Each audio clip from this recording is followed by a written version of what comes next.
If your iPhone battery seems to be running down faster than usual, you can quickly check which apps are using the most power.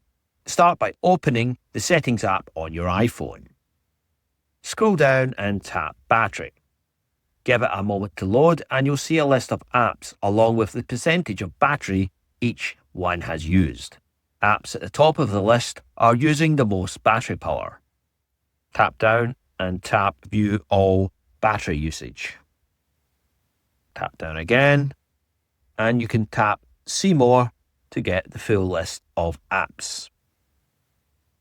If you notice an app using unusually high amount of battery, you may want to reduce how often you use it, update the app, or check its settings for background activity.